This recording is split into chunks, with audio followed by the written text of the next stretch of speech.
കരിപ്പൂർ വിമാനത്താവള വികസനത്തിന് സ്ഥലം വിട്ടുകൊടുത്തവർ നേരിടുന്നത് വലിയ പ്രതിസന്ധിയാണ്. വീട് നിർമ്മിക്കാൻ എയർപോർട്ട് അതോറിറ്റി എൻഒസി നൽകാത്തതിനാൽ 400-ലധികം പേരാണ് ബുദ്ധിമുട്ടിലായിരിക്കുന്നത്. എൻഒസി ലഭിക്കാത്തതിനാൽ നിർമ്മിച്ച വീടുകൾക്ക് നമ്പർ കിട്ടാത്ത പ്രതിസന്ധി വേറെയുമുണ്ട്. എയർപോർട്ട് അതോറിറ്റിക്കെതിരെ വലിയ പ്രതിഷേധമാണ് മേഖലയിൽ ഉയരുന്നത്. നല്ല ബുദ്ധിമുട്ടാ. ഒരു വീടുള്ളത് ഇതാക്കാൻ കഴിയാതെ ഇടങ്ങേറായി. ഇതിങ്ങനെ ഇപ്പം വരും ഒന്നും ചെയ്യാൻ പറ്റും. അങ്ങനെ അതിൽ നിന്ന് അദ്ദേഹം പോയവർക്ക് മതിയെന്നും പറഞ്ഞു പോയതാ. ഇപ്പോഴും പോലും എൻഒസി തരണില്ല. പിന്നെന്താ നമ്മൾ ചെയ്യുക? വീട് പണി പൂർത്തിയായി കഴിഞ്ഞ് നമ്പറിന് വേണ്ടി ചെന്നപ്പോ പെർമിറ്റ് ഓൾറെഡി ഉള്ളതാണ്. പക്ഷെ നമ്പറിന് വേണ്ടി വീണ്ടും ചെന്നപ്പോ നമുക്ക് വീണ്ടും എൻഒസി പോലെ ആവശ്യപ്പെടുകയാണ്. നമ്പർ കിട്ടണമെങ്കിൽ എൻഒസി രേഖയായിട്ട് വേണം. പക്ഷെ ഒരു എൻഒസി നമ്മൾ കൊടുക്കണമെങ്കിൽ അത് ഈ ഭാഗത്തോടെയും കൊടുക്കണില്ല. അതൊക്കെ റിജക്ട് ചെയ്യാണ് ചെയ്യുന്നത്. ഇത്ര അടുത്തുള്ള ആളായാലും ഇതിന്റെ ഈ മതിലിന്റെ തൊട്ടടുത്തുള്ള സ്ഥലമായിരുന്നു ഞങ്ങൾ എൻഒസി കൊടുക്കുന്ന പറഞ്ഞത്. പക്ഷെ ഇതുവരെ ഞങ്ങൾക്ക് എൻഒസി അനുവദിച്ച് കിട്ടിയിട്ടില്ല. പിന്നെ ആ 10 സെന്റ് സ്ഥലം എന്ന് പറഞ്ഞാൽ ആ സ്ഥലം ഇന്ന് എന്ത് ചെയ്യും? പോലെ എന്തെങ്കിലും ഒരു വണ്ടി കൊണ്ടുപോയാൽ വീടൊന്നായിട്ട് തരിക്കുക. അത്രയും അടുത്താണ്. ഇപ്പം ഞാൻ ഇറങ്ങണത് റൺവേന്റെ ബൗണ്ടറിമേക്കാണ്. അപ്പോൾ തന്നെ കഴിഞ്ഞാൽ ഇവിടെയുള്ള എല്ലാ ആളുകളും ബുദ്ധിമുട്ടുമാരില്ല എൻ്റെത്. കാരണം വെച്ചാൽ കുളിമുറിയില്ല, കക്കൂസില്ല. കക്കൂസിന്റെ ടാങ്ക് ഉള്ളത് എയർപോർട്ടിന്റെ സ്ഥലത്താണ്.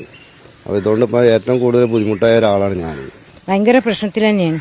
ഓരോ പ്ലെയിൻ ഇറങ്ങി പൊന്തുമ്പോൾ ഭയങ്കര തരിപ്പിച്ചാൽ അന്തിക്ക് രാത്രിയൊക്കെ പേടിയാണ് കിടന്നുറങ്ങാൻ. ഇപ്പൊ റോഡ് തന്നിട്ട് ഞങ്ങള് ബാക്കിയുള്ള പണികളൊക്കെ തുടങ്ങുള്ളൂ എന്നാണ് ആദ്യം പറഞ്ഞിരുന്നത്. ആ ഒരു ഉറപ്പ് പ്രകാരമായിരുന്നു അന്ന് പറഞ്ഞിട്ടുണ്ടായിരുന്നത്. ഇപ്പൊ അതൊന്നും ഇല്ല.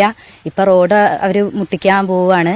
ഞങ്ങൾക്ക് റോഡ് ഇല്ലാതായിട്ട് നിൽക്കുകയാണ്. ഇപ്പോൾ എയർപോർട്ടിന്റെ റോഡ് കിട്ടിയിരിക്കുകയാണെങ്കിൽ എയർപോർട്ടിന് എപ്പോഴും അതടക്കാനുള്ള അധികാരം എയർപോർട്ടിന്റെ അടുത്താണ്. നമുക്ക് കൊണ്ടോട്ടി മുനിസിപ്പാലിറ്റി തന്നെ ഇത്രയും വീടുകൾ ഇവിടെ നിൽക്കുന്നുണ്ട്. അപ്പൊ എല്ലാവർക്കും റോഡ് വേണം. കൊണ്ടോട്ടി നഗരസഭാ പരിധിയിലും പള്ളിക്കൽ പഞ്ചായത്തിലുമായി താമസിച്ചിരുന്ന വിമാനത്താവള വികസനത്തിന് ഭൂമി വിട്ടുകൊടുത്തവരാണ് ഇവരെല്ലാം. 1 വർഷം മുൻപാണ് സ്ഥലവും വീടുമെല്ലാം വികസനത്തിനായി നൽകിയത്. പകരം വീട് വയ്ക്കാൻ ഈ പ്രദേശത്തെവിടെയും എയർപോർട്ട് അതോറിറ്റി അനുവാദം കൊടുത്തിട്ടില്ല. 20 വർഷത്തിനു ശേഷം വികസന പ്രവർത്തനങ്ങൾ നടത്തേണ്ടി വരും എന്നതുകൊണ്ടാണ് എയർപോർട്ട് അതോറിറ്റി എൻഒസി നൽകാത്തതെന്ന് നഗരസഭാ അംഗങ്ങൾ പറയുന്നു. ഇത് ജനങ്ങളുടെ മൌലികാവകാശത്തിന്റെ ലംഘനമാണെന്നും വലിയ പ്രതിഷേധമുയർത്തുമെന്നും ഇവർ വ്യക്തമാക്കി. ഇങ്ങനെ പ്രദേശത്തെ ആളുകൾ മുഴുവൻ ദുരിതം അനുഭവിച്ചുകൊണ്ടിരിക്കുകയാണ്. ഇനി വീടെടുക്കാനുള്ള ആളുകളും അതുപോലെ തന്നെ ഒരു 5 സെന്റ് അവരുടെ വീടിന്റെ ആവശ്യങ്ങൾക്കോ മറ്റാവശ്യങ്ങൾക്കോ വിൽക്കാൻ പറ്റാത്തൊരവസ്ഥയും മൊത്തത്തിൽ ഇവിടെ പ്രയാസപ്പെടുത്തുന്ന ഒരു സ്ഥിതിവിശേഷമാണ് ഇന്ന് ഇവിടെ ഉള്ളത്. ഇതിന് അടിയന്തരമായി പരിഹാരം കണ്ടേ തീരൂ. ഇന്ന് സമരത്തിന് തുടക്കം കുറിക്കുകയാണ്. വിമാനത്താവളത്തിന്റെ റസ നിർമ്മാണത്തിനായി 12 ഏക്കറോളം ഭൂമി ഏറ്റെടുത്തിട്ടുണ്ടെങ്കിലും 1 വർഷമായിട്ടും ഒരു പ്രവർത്തനവും തുടങ്ങിയിട്ടില്ല.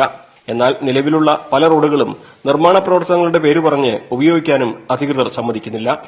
12.5 ഏക്കർ എടുത്ത ഭൂമി ഏറ്റെടുത്തിട്ട് 1 വർഷമായി. നാളിന്നു വരെ ഇതിൽ മണ്ണ് നിറക്കാനോ ടേബിൾ ടോപ്പ് വിമാനത്താവളം ആയതുകൊണ്ട് ഇത്ര ഉയരത്തിൽ മണ്ണിട്ട് പൊക്കുവാനോ ഇതുവരെ സാധിച്ചിട്ടില്ല. അങ്ങനത്തെ ഒരു സ്ഥിതിയിൽ 427 ഏക്കർ ഭൂമി ഏറ്റെടുത്തുകൊണ്ട് വളരെ പ്രയാസകരമായ സ്ഥലങ്ങളാണ് ഇനി അങ്ങോട്ടുള്ളത്. വളരെ ഗർത്തങ്ങളായി കിടക്കുന്ന കുണ്ടുകളായിട്ട് കിടക്കുന്ന സ്ഥലങ്ങളിലൊക്കെ മണ്ണിട്ട് പൊക്കാൻ എങ്ങനെ സാധിക്കും എന്നുള്ളത് ഞങ്ങൾക്കറിയില്ല. എയർപോർട്ട് അതോറിറ്റിയുടെ നടപടികൾക്കെതിരെ വലിയ പ്രക്ഷോഭങ്ങൾക്കാണ് മേഖലയിലുള്ളവർ ഒരുങ്ങുന്നത്. വിമാനത്താവള വികസനത്തിനായി 72.85 കോടി രൂപ ചെലവഴിച്ച് പള്ളിക്കൽ വില്ലേജിൽ 5.56 ഏക്കറും നെടിയിരുപ്പ് വില്ലേജിൽ 6.9 ഏക്കറും കണക്കാക്കി 12.48 ഏക്കർ ഭൂമിയാണ് സംസ്ഥാന സർക്കാർ വിമാനത്താവള അതോറിറ്റിക്ക് ഏറ്റെടുത്തു നൽകിയത്. ന്യൂസ് 18 മലപ്പുറം.